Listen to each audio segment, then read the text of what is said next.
Welcome to this Rockefeller Center talk with Somini Sengupta from the New York Times. I will, off the top of my head, because it's not hard to talk about Somini, her work is really quite amazing. I'd seen Somini's byline popping up all over the paper from all over the world for a long time, but I think the article that really made me slow down and pay attention to every word was last September. When she wrote about being with the people of Raqqa, Syria, people who, as she said, or as the title of the story was, the last days of ISIS's capital. Raqqa was considered the capital of ISIS, the capital of the caliphate. Airstrikes if you stay, landmines if you flee. And if you don't mind, I'm going to read a few sentences from this piece to tell you just why it affected me so much. And I should say there's been a lot of amazing reporting out of Syria. A lot of reporters losing their lives doing amazing reporting. But some stories stand out, and this is one of them. Every few minutes, a deafening boom, then a whistle of artillery, occasionally the clatter of a pickup truck piled with soldiers advancing to the front line. This was the neighborhood on the western edge of Raqqa, the Islamic State's de facto capital, where I met Hassan Hashem Ramadan on a scorching Thursday in late August. He had been detained and flogged 3 times while the Islamic State ruled his city. Either his beard was too short or his pants weren't short enough. When he tried to escape across the Euphrates River, he was marched at gunpoint into the city center. Finally, on a Tuesday morning in August, his brother was hit by shrapnel from forces fighting the Islamic State. They were getting it from both sides. That's my line. Mr. Ramadan carried his brother in his arms, first to the hospital, then to the grave. Then he fled. Last few days, he said, I was just taking the wounded to the hospital or burying the dead. That's all I was doing. He was one of dozens of people who described to me life in the waning days of the capital of the caliphate, the symbolic heart of the territory the Islamic State sought to turn into its brutal version of God's rule on earth. American military forces and their allies have all but encircled the city, reclaiming, they say, more than half of it. The Islamic State, also known as ISIS, is retreating, but not without a tenacious fight, trapping civilians in their last few enclaves. The final paragraph I read to you. Fewer than 25,000 civilians remain in what had been a city of 300,000. Those who fled described a death vice of airstrikes, artillery fire, and landmines that litter every exit route. Also thirst. There's not much water left to drink inside the city, they said. And she was talking about finding them on a 6-day trip from the Kurdish area of Iraq into northeastern Syria. That story just made me stop. In it were real people living terrible lives, but still trying to live and get their children and their families to safety. There's something very immediate about that piece that really, and actually that's what made me call Rocky and ask if they would help to bring Somini to campus, because I thought the reporting of people on the very front lines of the war against ISIS, which really has become the war on the people of Syria, and I'm sure you can talk about that, is what we really need to be hearing now. But she's been all over the place. She's, whenever I open the paper, Somini is reporting from one place or another, and as she has said about herself, she's reported from a Congo River ferry, a Himalayan glacier, the streets of Baghdad and Bombay, and in many places in between. She reported on diplomacy until recently. Now she's the Times International climate change reporter. She was born in Calcutta, India, and is the author of The End of Karma, Hope and Fury Among India's Young. She grew up in India, Canada, and the US, graduating from the University of California at Berkeley. Just a few more thoughts about Somini, and then I'll let you do your thing. She has a recent book out called The End of Karma, Hope and Fury Among India's Young. And Somini was born in Calcutta. I think you lived there till you were 8. 30 years later, she returned as the New Delhi bureau chief for the New York Times. And she says that the 21st century India is nothing like the country her parents grew up in.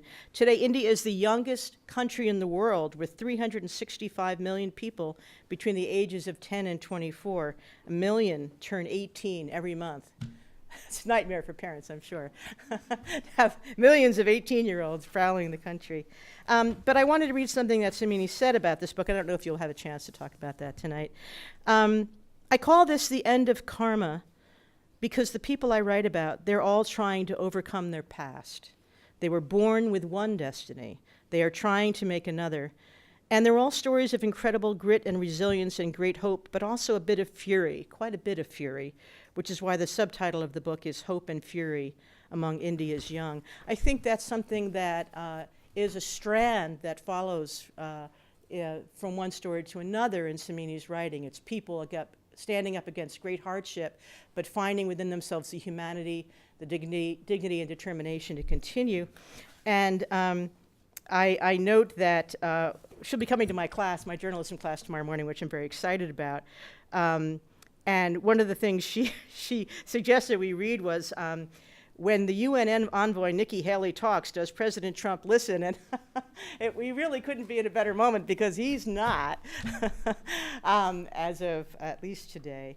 But I think that's about all. She's also done a remarkable job on covering climate change. She did a piece last month called Hotter, Drier, Hungrier: How Global Warming Punishes the World's Poorest. Once again, going to the place where people are fighting the hardest against issues that in some ways affect us all, being the canary in the mine for the future that is waiting for all of us. So anyway, without no further ado, Somini Sengupta.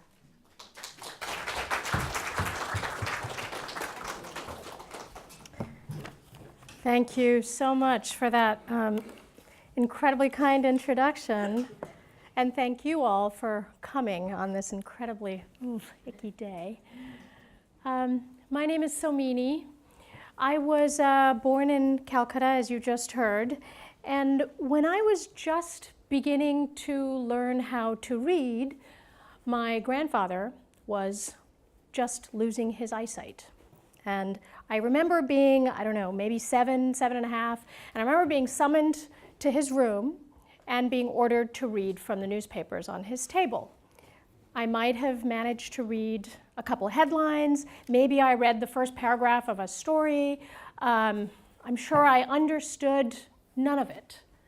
But I understood that it meant something to my grandfather, because at the end of every day, he would go out on his stoop. He would sit on his stoop and wait for all his buddies from the neighborhood to come around. And they were all retired, elderly gentlemen, and when the heat of the day subsided, they would come slowly and they would sit on that stoop and they would talk about the day's news. What were they talking about? I don't know. Maybe they were talking about whether India should be with the Soviet Union or the Americans. It was still the Cold War. Maybe they were talking about whether China and India were going to get into another battle skirmish. Maybe they were talking about which politician in their country was the most corrupt of all. I have no idea what they were actually arguing about, but I knew that the world beyond my grandfather's stoop was important, that there were people out there making important decisions, people who I didn't know, people who I probably never would meet, who were making decisions that affected our lives, that the news was important to understand, to absorb, to argue over, to shout about with your friends. And they did this pretty much every day. You know, when it got dark, they would all go home. The next day, the same thing would happen. So perhaps a little seed got planted in my brain as that little kid watching from inside the apartment, my grandfather and his buddies. I became the first journalist in our family. We moved from Calcutta to Midwestern Canada, and then we moved to California. I didn't know any journalists growing up. I didn't have the money to go to journalism school, but I stumbled into a newsroom. I stumbled into a training program at the Los Angeles Times, and I found my tribe. You know, I found my mission, and that was 5 years ago, I stumbled even more into writing about war. I certainly did not set out to be, wearing a flak jacket, embedding myself with soldiers all over the world. I didn't know anybody who did that. I really admired Christiane Amanpour. I remember watching her. I thought she was super cool. I still think she's super cool. But I really didn't know what kind of journalism I wanted to do, but I did stumble into war correspondence. I wrote about the Tamil Tiger rebels in the jungles of Sri Lanka, a very long and brutal war. I wrote about the Maoist rebels that toppled the king of Nepal. I wrote about one of the most notorious warlords of our time, Charles Taylor, who ravaged his own country, Liberia, and who happens to be sitting in jail today, convicted of war crimes. I wrote about the US invasion of Iraq in the summer of 2004, and most recently I've written about Syria. I did that trip to Raqqa, as you just heard about, and then in November I went to Damascus to write about what was happening in the capital. Why is it important to write and to read about war? Well, of course, at the bigger level, wars change power dynamics. They change the world order. They sometimes change the rules of the way we fight wars. But at a more intimate level, war changes ordinary human beings, people like you and me. In wartime, we demonstrate extraordinary courage, and we demonstrate extraordinary depravity, or both.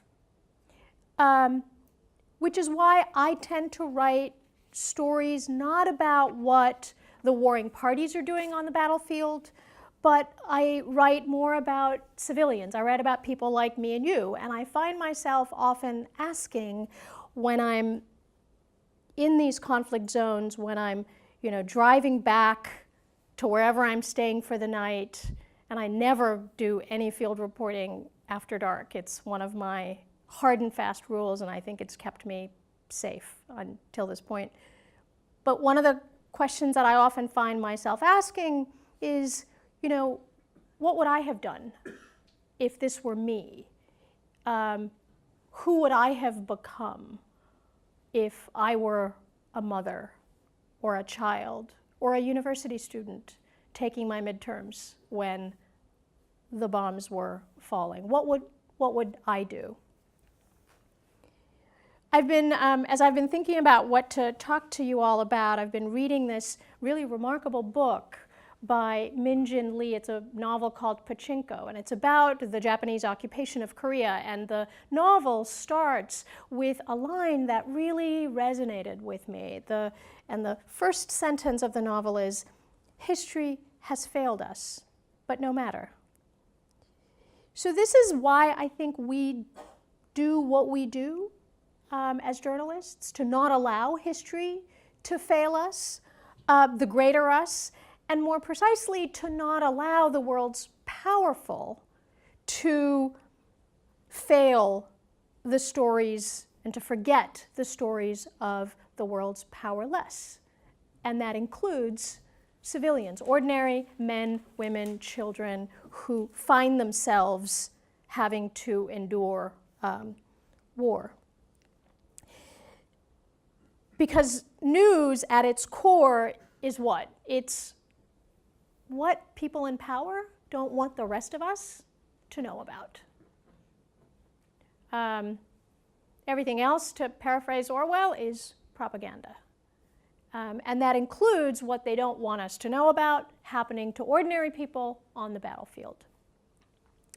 And the thing that I've learned is that what we as a world have agreed are rules of war, those rules of war are so often violated that they have become almost meaningless. They're so often flouted. And what do I mean by that? What are the rules of war? Well, the rules of war at their most basic are designed, as the International Committee of the Red Cross says really starkly, the rules of war are designed to limit the barbarity of war. So most of those rules are designed to spare civilians. And so if you're a warring party, you're not supposed to target civilians. You're supposed to take steps to limit the harm on civilians. You're not supposed to use civilians as a shield. You are not supposed to target civilian sites, what are obviously civilian sites, schools, hospitals, densely populated residential areas. And yet, let's just talk about hospitals. They are repeatedly struck in today's battlefields. In Afghanistan, US forces struck a Doctors Without Borders hospital in 2016, an act for which President Obama issued a rare apology, but he wasn't willing to subject that incident to an international independent investigation. In Yemen, the Saudi-led coalition, which is supported by the United States and Britain, in Yemen, 1 in 4 health facilities have been destroyed in that country's war, 1 in 4. Yemen has seen, not coincidentally, the largest outbreak of cholera anywhere in the world. At the end of last year, the number of cholera cases in Yemen hit the 1 million mark. And of course, in Syria, hospitals and health centers have been struck repeatedly. In fact, there's a kind of pattern. First, there's a bomb.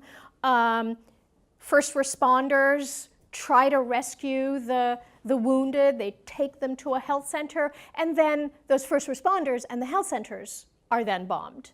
The ICRC counted attacks on health workers over a 3-year period in 11 war zones around the country, and they found that just over a 3-year period between 2011 and 2014, every day there were 2 acts of violence against health workers. First responders, pediatricians, nurses. It's, to me, really a new low in the barbarity of war. It's a new low in the violations of basic rules of war. So frequently are hospitals attacked that one of the things that international medical aid agencies would do is they would mark their health centers with a big cross. And it used to mean, this is a hospital, this is a health center, don't attack. And it increasingly means exactly the opposite, target. And so increasingly aid agencies have stopped marking their health centers with that cross. International humanitarian law, the rules of war, also prohibit using rape as a weapon of war. I can't tell you how many times I have had the misfortune of writing stories about rape as a weapon of war. International humanitarian law prohibits using food and water as weapons of war, and yet the Syrian government, for instance, has repeatedly blocked aid deliveries to towns that are held by rebel groups that are besieged. And in fact, in 2016, there was a story that I remember writing that was that really still haunts me. It was a story about an aid convoy clearly marked with the insignia of the Syrian Arab Red Crescent. And they were bringing food and blankets and medicines to a besieged town, and it was struck, it was bombed. The whole convoy was bombed. The local chief of the Syrian Arab Red Crescent was killed in that attack. Who did this? Well, no one took credit, but an independent UN inquiry several months later pointed out that only the Syrian government and the Russians had warplanes in the sky at the moment. The rules of war prohibit torture. Some of you in this room are old enough to remember Abu Ghraib and the torture by US forces. And of course, the rules of war prohibit the use of chemical weapons on the battlefield. That is very much a subject of conversation today because, as we know, the use of chemical weapons has been rampant in Syria. The United Nations has said at least on 3 occasions, chemical weapons prohibited by law, absolutely prohibited by law. At least on 3 instances, chemical weapons have been used by the government of Syria. At least on 1 instance, it's been used by the Islamic State. In the most recent case of the use of chemical weapons in a town called Douma, not only, what strikes me is not only are chemical weapons still used on the battlefield, but that any effort to have an international independent investigation of who used chemical weapons is blocked. By whom? By Syria's most powerful diplomatic backer, Russia, in the Security Council, which reminds me of that opening line in the novel. History has failed us, but no matter. So who is supposed to abide by these rules of law? Everyone, every government, every warring party, every rebel group. Who is supposed to enforce these rules of law? Well, in the first instance, national governments are supposed to enforce laws on their own territory. But if that doesn't happen, the most powerful international body, the Security Council, is supposed to safeguard international peace and security. That's the job of the Security Council. It has been spectacularly ineffective at doing its job. I've used the word feckless in describing the performance of the Security Council in recent years. Just a very, very quick review. What is the Security Council? It's 15 countries. 5 of them are permanent members. 10 of them are non-permanent or temporary members who are elected to 2-year terms. Who are the 5 permanent members? Britain, France, United States, Russia, China. They reflect the victors of the Second World War. And so one criticism that you will often hear is that the Security Council, theoretically the most powerful international body, lacks the legitimacy that it needs to do its job. It doesn't represent the world as it is today. It represents world powers from 70 years ago. What about the other 10 members of the Security Council? Well, they spend a lot of money, a lot of diplomatic capital getting elected to that body, but once they get there, they find very often, and I talk to them off the record, I talk to their ambassadors quite frequently, and they realize quite often that it's really the permanent 5 that have all of the influence and all of the power, and they have the ultimate weapon. And what is the ultimate weapon? It's the right to veto anything that comes up before the Security Council. So the 5 permanent members have this ultimate club, and they use it repeatedly to protect either themselves or their allies. Russia has used it repeatedly to protect itself and its ally Syria, for example. The United States has used it most often to protect Israel. There was some time ago an effort to persuade the permanent members to refrain from using their veto in instances of mass atrocities, right? So they were asked, please, if there are horrors taking place, mass atrocities, war crimes, crimes against humanity, please don't use your veto. It was a proposal by France, so France went along with it. Britain expressed some enthusiasm for this proposal, but neither Russia nor the United States nor China, the most powerful countries in the world, were willing to go along with this proposal. So just think about it for a minute, right? The most powerful countries in the world, when presented with this option, please don't use your veto in the event of mass atrocities, kind of shrugged, you know, meh. So these days, lastly, on the Security Council, what you see is an enormous gulf between the West and Russia. The US and Britain in particular against Russia. So much so that the Secretary General of the Security Council has warned that the Cold War is back.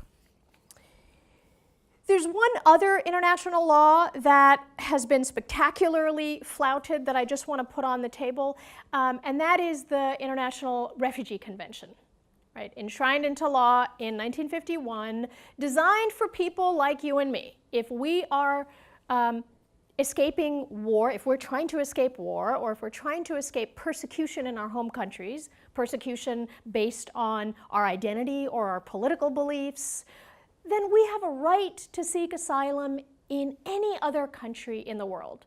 By law, we cannot be turned back and told to go home where we can face the risk of persecution. That is the heart of the Refugee Convention. That is being flouted all over the world, including countries in Europe whose citizens benefited in great numbers after the Second World War, who benefited from the Refugee Convention. And by the way, my friend Deborah Amos at NPR reported last week that so far this year, in 2018, the United States has accepted 11 refugees from Syria. 11.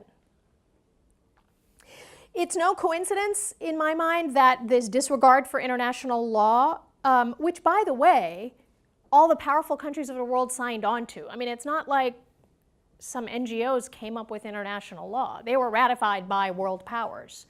So it's no coincidence that this disregard for the rules of war and for international norms come at a time of rising nationalism around the world. You see in countries big and small an assertion of national sovereignty, a kind of me-first posture that emphasizes the rights of countries to do what they want to their own citizens, rather than the rights of civilians, basic rights of civilians. And to me, what is striking about this moment is that it is a reminder that these rules are not like set in stone forever, right? They were made by powerful people and they can be unmade by powerful people, for better or worse. So norms are fragile. So we've talked about the rules of war, we've talked about the violation of the rules of war. I want to close by suggesting that perhaps we are seeing another pivot happening now. What it means to be at war may be shifting. And I think that's important for especially the young people in the room. So is it an act of war when a country, when a former spy is poisoned in a small town in England? Who poisoned him? Attribution has proven to be very, very difficult. What happens when a country's election system is penetrated, perhaps by another country? What happens in the case of a cyber attack? When is a cyber attack an act of war? What is a proportionate response? How do you craft a peace deal after that? How do you address impunity? So I pose these questions to you because many of you will inherit different kinds of wars than the ones that we have seen so far.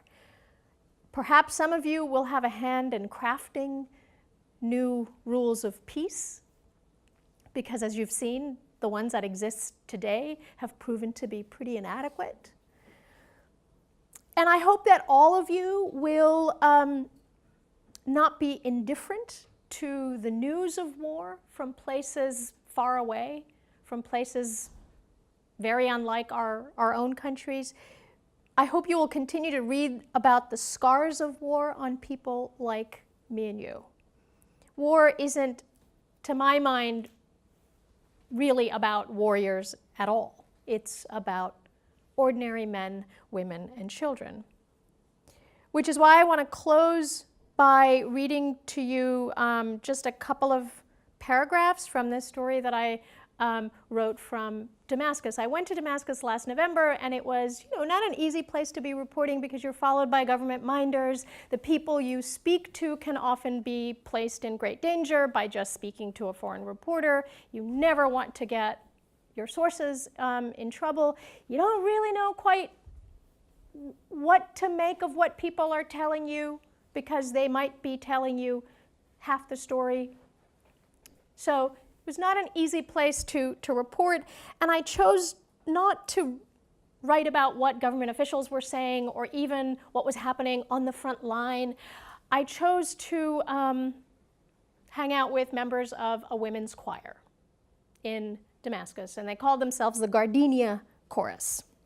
And this is the beginning of the story. On a cool evening in early November, in a back room of the Damascus Opera House, a women's choir was rehearsing an old favorite, a sunny ballad from a childhood cartoon. When they reached the chorus, and the lines were, "How sweet it is to live in one house, how sweet to live in one hometown." When they reached that chorus, one of the singers, Safana Bakle, began to weep into her hands. The song reminded her of all that she had lost. Her closest friends had either left Syria or blocked her on Facebook over disagreements about the war. After more than 6 years, nearly a fourth of all Syrians live in exile. The loneliness of those who remain hangs like thick fog over Damascus. Lifelong Damascenes wonder why they're still here when so many friends and family have packed up, died, or disappeared. Newcomers to the city, displaced by the war, move cautiously, unsure about their fate or about who is who. Sometimes, Safana said, the solitude feels crushing. Quote, "I want to take my baby for a walk, but I have no one to visit," she said. No one. Absolutely no one. Thank you.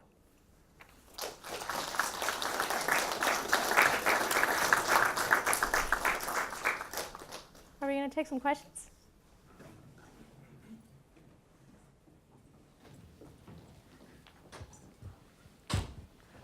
Hi, so I study the political economy of the media and specifically the journalistic coverage of the war on drugs in the Philippines and by the New York Times and other news sources.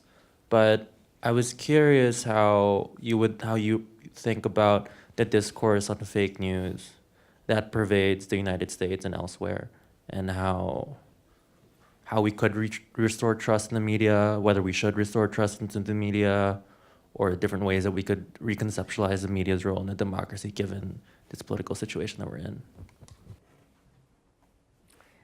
The good news is a team of Reuters reporters won the Pulitzer for a series of stories they did about the drug killings in the Philippines today. Today is Pulitzer Day. And I read that series not once but twice because I was a judge for another journalism award, and it was just a fabulous series that demonstrated diligent,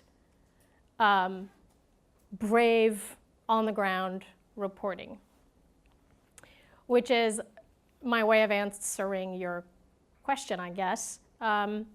Fake news is a relatively new term, I guess, for what might have been called propaganda in a previous era. Propaganda is a fixture of authoritarian regimes, but not only authoritarian regimes. It is necessary to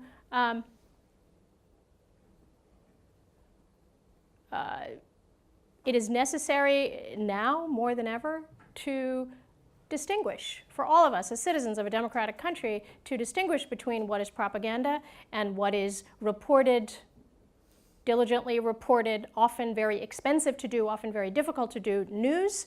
I would encourage you to subscribe to a newspaper. Choose the newspaper you want, whether it's a national newspaper, whether it's a local newspaper.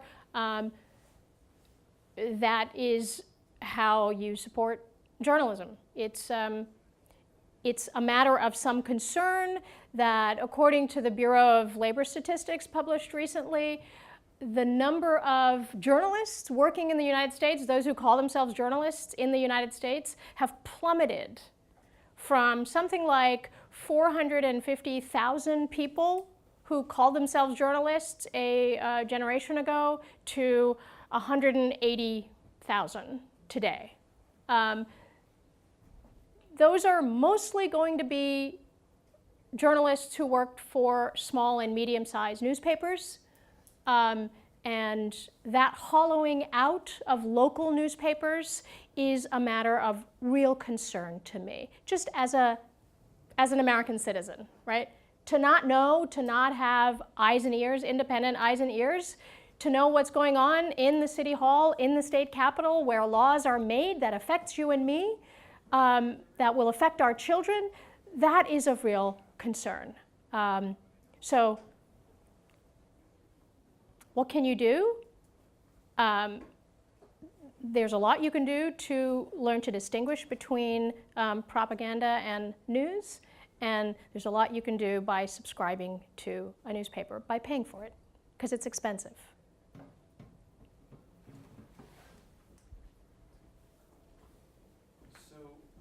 In situations where the conflict isn't clearly one-sided, are the laws of war as currently promulgated even enforceable, in your view?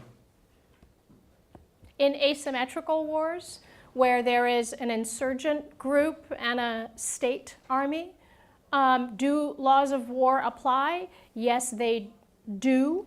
And are they enforceable? They in fact have been enforced in the following ways. There have been national tribunals as well as international tribunals to try the perpetrators of war crimes and crimes against humanity in exactly these kinds of asymmetrical wars. Because just to back up for a second, when we thought of war a couple of generations ago, it was the armed forces of one country against the armed forces of another country. I mean, that's pretty rare, right? You then had much more internal conflicts, right? An insurgent group, a rebel group against that country's armed forces. Then you had, in a place like Syria, it started out as an insurgency against the government, but then it became a proxy war for regional powers, Iran supporting the government, Turkey, Saudi Arabia supporting the rebels. Now you've got foreign troops on Syrian territory. American troops, Russian troops, Iranian troops, Turkish tanks. So it's become extremely messy. So in answer to your question, do the rules of war apply? Yes, in asymmetrical wars. Are they difficult to enforce? As we have seen, the rules of war have been spectacularly flouted. Hi, I was just wondering what you thought about the role of social media in the news, and not just like Trump's Twitter, but also Facebook Live, things that like normal people sort of post that keep, I guess, the government accountable, everyone accountable, kind of gets more perspectives out there.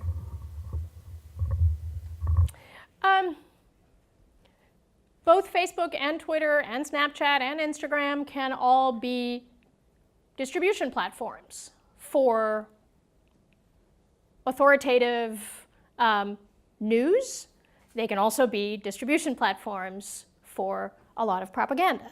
So I don't think it really, to my mind, what matters is whether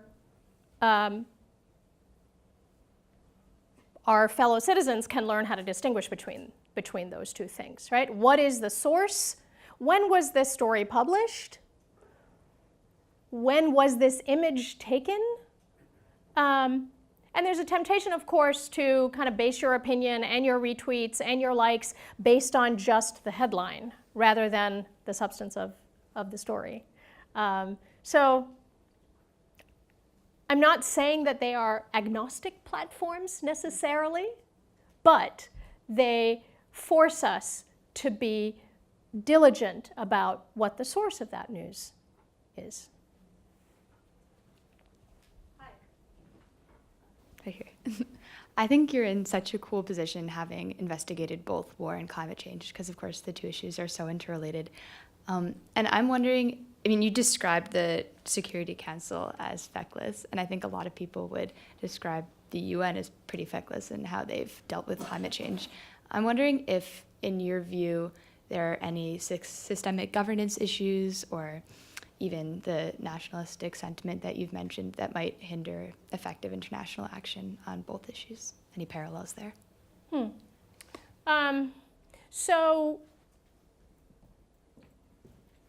this is a question that that I often hear from people. Like, the UN is a really hard thing to sometimes understand, because the UN can be a platform, is the place where countries of the world talk, for better or worse, and they jostle, and they try to protect their own interests, and they try to skewer their rivals. So it's a forum where that kind of negotiation can happen. It's also probably the only forum where negotiations can happen for something like a global climate agreement or a global refugee treaty.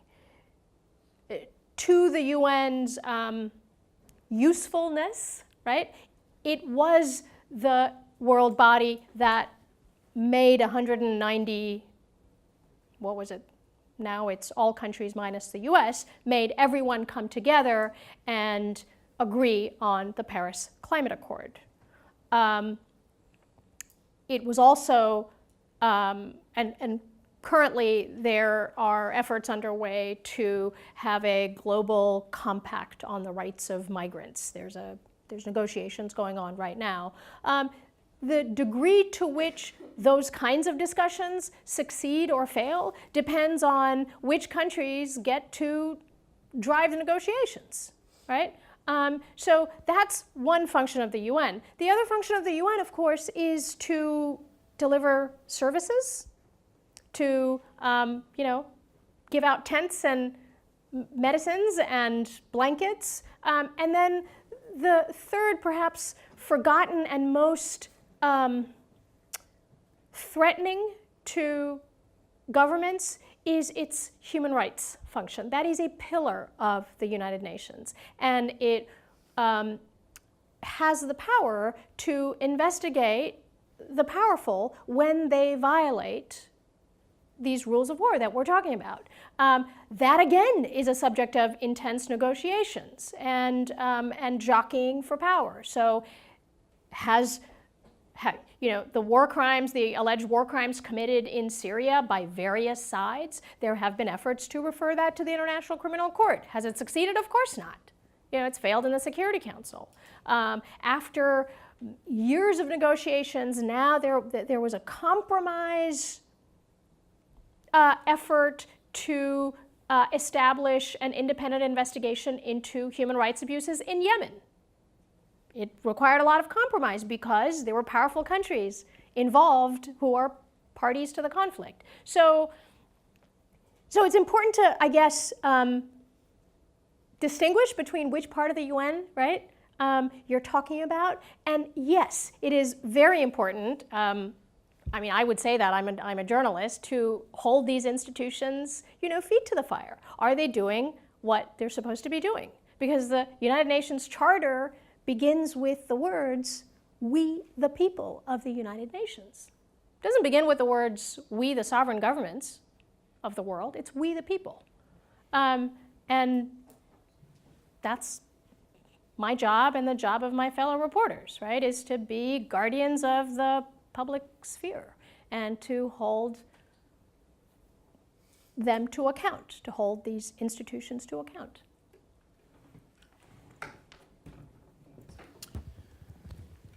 I'm just curious, in my own work, I look at public education from within the heart of empire. And my thesis would be the United States is an empire and it affects how we deliver education. Do you feel that that also tends to bias reporters? So for example, the United States is selling the weapons to Saudi Arabia that then they're using to bomb the hospitals, including banned weapons like cluster bombs and whatnot. I just wonder if you think that journalists working for American companies have a blind spot when it comes to how the United States is contributing to war crimes? I think it's a fair question, and I don't know that I have a satisfactory universal answer to that. I can tell you that human rights abuses committed by American forces have been written about by American newspapers, including my own. And I can tell you that that fact that you just pointed out, we repeatedly write about. When we refer to the war in Yemen and the Saudi coalition, we repeatedly cite that we, the United States, not only sell them weapons, but we are a party to the conflict. We provide a lot of the intelligence for the Saudi coalition. So I'm not convinced that it's a blind spot.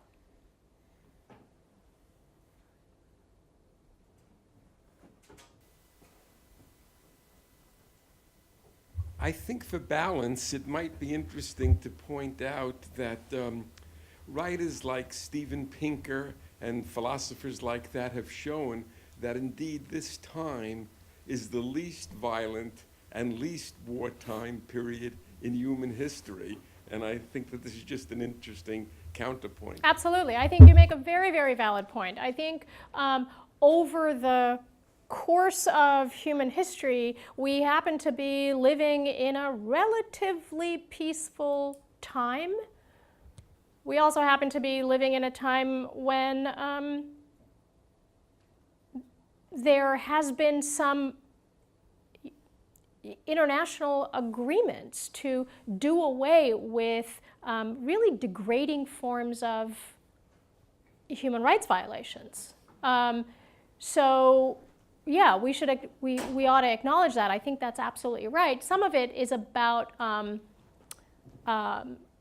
some of it is also about the technological advances. There's been some really interesting research on how soldiers, the kind of casualty rates for American soldiers have changed over time. Wars are arguably less fatal for soldiers. My interest, as you've seen, is what it means for civilians. And I think after learning all the lessons that we have learned, and after establishing a body of international law, to see how fragile those laws are, to see how even the powerful countries violate them today, is worth pointing out.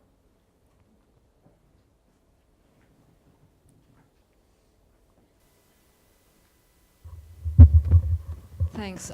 Could you talk a little bit about the process of your work? You know, how do you, if you go to a place like Damascus, how do you find this women's choir, or maybe another example of how you go about your work? Yeah, no, thanks for that. There's not a great answer to that. Some of it is just, talking to as many people as possible and finding the thing that interests me or surprises me, and then I think that will surprise my readers. I do have some really basic ground rules for reporting, because the kind of reporting that I've described comes with some logistical challenges, right? How do you get there? How do you keep yourself safe? So how do you get there? Sometimes it's interesting. It requires, hiring a boat and crossing a river. Or on one occasion, I remember hiring a camel to carry my photographer's gear across a shallow stream in Sudan. And the rest of us just kind of waded through a shallow stream. And when we got to the other side, we had to change quickly because we didn't want to be caught by some people on the other side who would wonder how we got there. So expensing, for example, the renting of a camel to carry your gear can be interesting. I always pack trail mix, instant oatmeal, coffee, my lucky hat, and a silk sleeping bag liner, which is absolutely fantastic because you often stay in really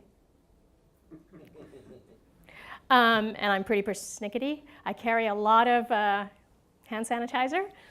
I never report in the dark in conflict zones. I am always back before sundown. And I report way more than I need to. I fill my notebooks and I fill my head.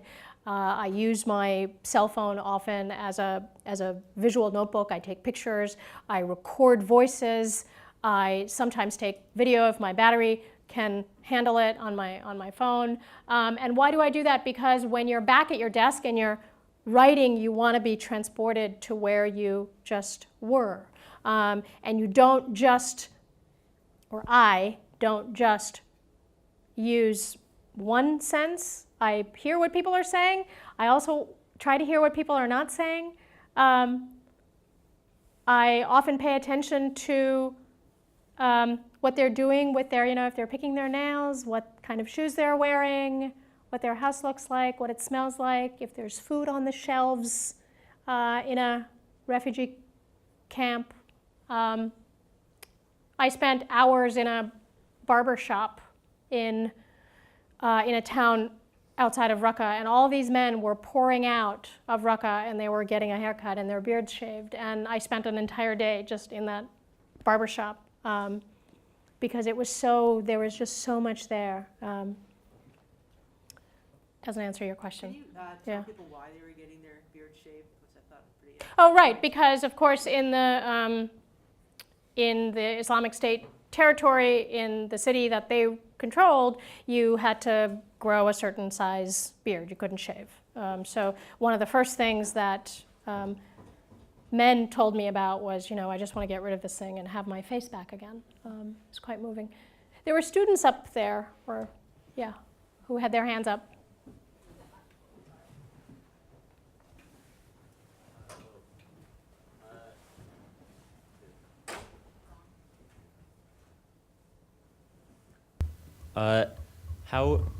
How have you heard the American foreign policy establishment to justify its failure to abide by the rules of war?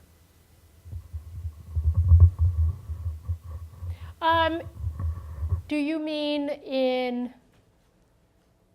Afghanistan? Do you mean in Iraq? Well, I can give you an example.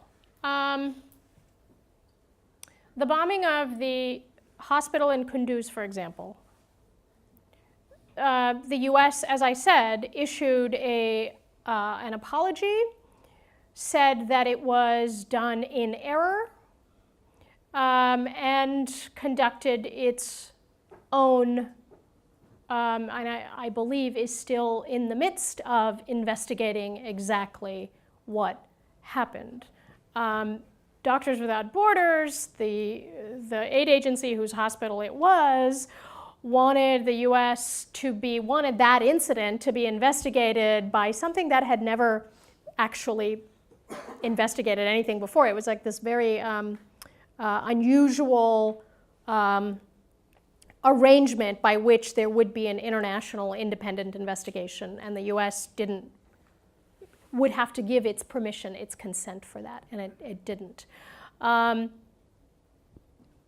things like, should the International Criminal Court be allowed to investigate X or Y conduct by US forces or its allies, the argument has often been, look, the International Criminal Court is supposed to step in when a national court cannot deliver accountability, cannot deliver justice.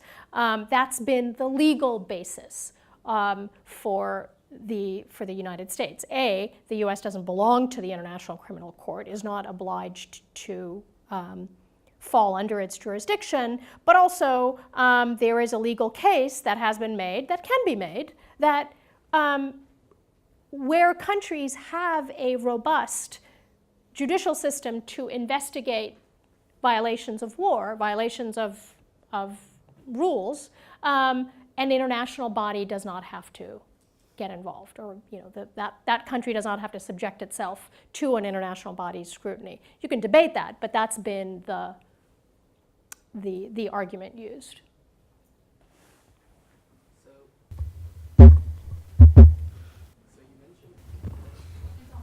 It is on? Okay, cool. So you mentioned how journalists how we as citizens have a duty to become better curators and consumers of media and news. But when it comes to actually learning that civic education and actually becoming better, does it fall on national governments or NGOs or the citizens themselves? Where does the education Right, that's a and really good question. Yeah, I mean, I think it's, look, I have a kid who is in 4th grade. I would like her to learn which websites are credible, but not just that. I would like her to ask the question when she's reading something, who stands to gain from this? Who stands to lose from this? Right? So who's telling me their version of the story? What do they have to gain from it? What do they have to lose from it? So that might influence whether I find them credible or not. As a parent of an elementary school student, I would like this to be taught in schools. I would like this to be taught in universities, and everywhere in between. I know that there are a lot of efforts underway, including by some NGOs, to do some of this, media literacy. But it's, I mean, you nailed it. How we consume what we read is something we can learn. Okay, it's 6. Maybe one more question. I know you had your hand up for a while.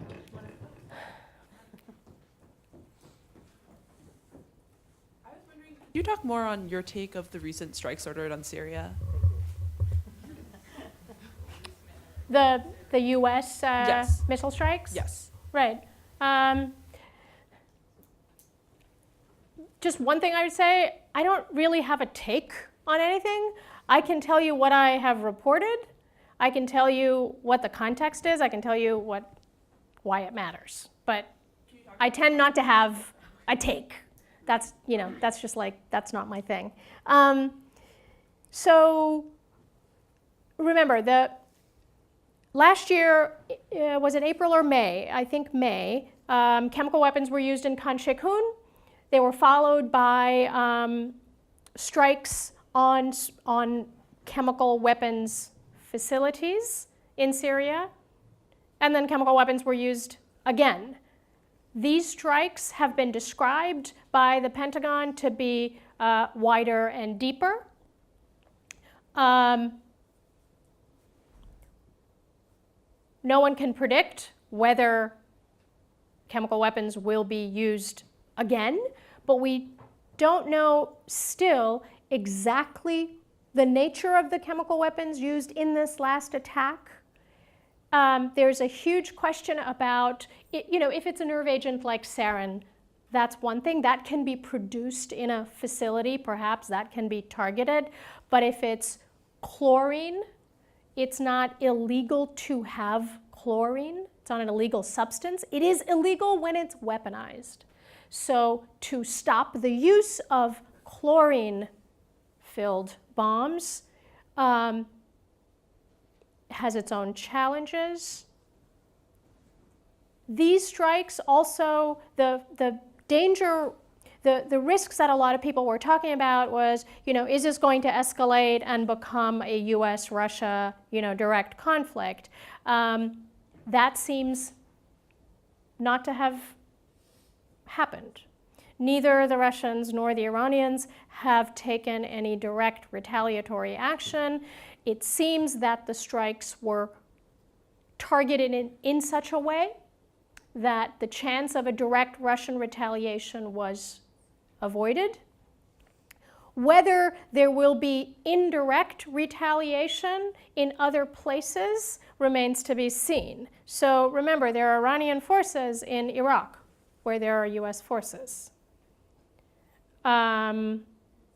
So, you know, across the Middle East and Central Asia, there is the prospect of more targeted retaliation. And that is not something that I can predict. It's also, finally, it's worth pointing out that these strikes were not accompanied by any articulation of, well, what is this designed to do exactly? Is it to, what is the way to get the fighting to stop, to get the war to stop? We are no further on that question than we were, you know, before the strikes on Friday night. That is the more difficult question, of course. Okay, thank you so much, Somini. Thank you.